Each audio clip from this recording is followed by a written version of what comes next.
देखिए, सरकार हमारी, मुख्यमंत्री हमारे, तो कानून भी हमारे चलेगा और फैसले भी हमारे चलेंगे। हमने स्टेट गवर्नमेंट ने देखना है कौन से फंड कहाँ से शिफ्ट करने हैं, ना कि जयराम जी ने वहाँ से डिक्टेट करना है।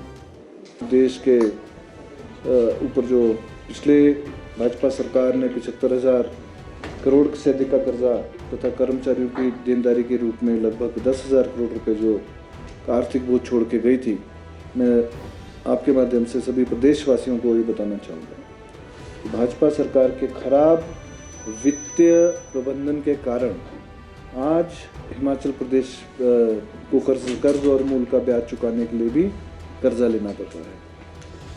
वित्त 2021-22 में जब भाजपा सरकार थी तब प्रदेश में 10,249 करोड़ रुपए की रेवेन्यू डेफिसिट ग्रांट थी, मिलती थी उससे। 2022-23 में ये ग्रांट 9,377 करोड़ रुपए रह गई, मतलब कि करीबन 1,000 करोड़ रुपए की कमी आई। और अब अगले वित्तीय वर्ष में इसे 3,257 करोड़ रुपए तक सीमित कर दिया गया। ये दर्शाता है कैसे गवर्नमेंट ऑफ इंडिया, हमारे प्रधानमंत्री जी नरेंद्र मोदी जी प्रदेश के साथ भेदभाव कर रहे हैं। उत्तरांचल का अगर आप देखेंगे तो उनको कोई कट नहीं लगाया गया है, केवल हमें हिमाचल प्रदेश के साथ ये भेदभाव क्यों हो रहा है। और इस ग्रांट में जो कटौती कर इसे 6,258 करोड़ रुपए जो कर दिया गया है, अब जो मैं समझता हूँ जो भेदभाव किया है ये साफ दिखता है। और इन्हीं के लोग, इन्हीं के विधायक गण, इन्हीं के नेता, भाजपा के नेता सरकार के ऊपर इल्ज़ाम लगाते हैं कि वित्तीय स्थिति खराब है। वित्तीय स्थिति तो केंद्र सरकार ने जो हिमाचल प्रदेश की खराब करी, ना हमारे को जो जीएसटी के कंपनसेशन के रूप में वर्ष 2017-18 से 30 जून 2022 तक 13,000 करोड़ रुपए प्रदान किए गए थे, परंतु जुलाई 2022 से अब तक सरकार द्वारा प्रदेश को जीएसटी कंपनसेशन जो मैंडेटरी था वो भी प्रदान नहीं किया जा रहा है, जिससे विकास कार्य भी बाधित हो रहे हैं। लेकिन वर्तमान सरकार फिर भी जो है सीमित संसाधनों के चलते अभी प्रदेश को जो है आगे विकास के पथ पर ले जा रही है। हमारी सरकार को बने हुए लगभग अभी 2.25 साल हुए हैं, लेकिन परिस्थिति ये है कि पुराने लोन के मूलधन और ब्याज को चुकाने के लिए भी लोन लेना पड़ रहा है। हमने पिछले 2 वित्तीय वर्ष में अब तक 30,080 करोड़ रुपए का लोन लिया है, जिसमें से 18,854 करोड़ रुपए, जो कि इस लोन का लगभग 63% है, 63% है, पिछली सरकार द्वारा लिए गए लोन का मूलधन और ब्याज के रूप में हम लोग वापस जो है वो कर रहे हैं।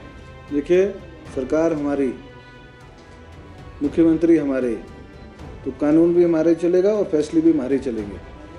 हमने स्टेट गवर्नमेंट ने देखना है कौन से फंड कहाँ से शिफ्ट करने हैं, ना कि जयराम जी ने वहाँ से डिक्टेट करना है। अपने समय में तो नोटिफिकेशन से चेंज करते रहे, सुबह कुछ और करते थे, शाम को कुछ और करते रहे, कैंसिल कर देते थे। मैं साफ बताना चाहूँगा, जो आरोप लगा रहे हैं कि चहेते एनजीओ को दे दिए, हर चीज़ रूल, उनको पता है गवर्नमेंट ऑफ इंडिया से मिले हैं। मोदी से जाके पूछे कि क्या किया है क्या नहीं किया। मैं बताना चाहूँगा, state government has constituted state level multi disciplinary grant in aid committee to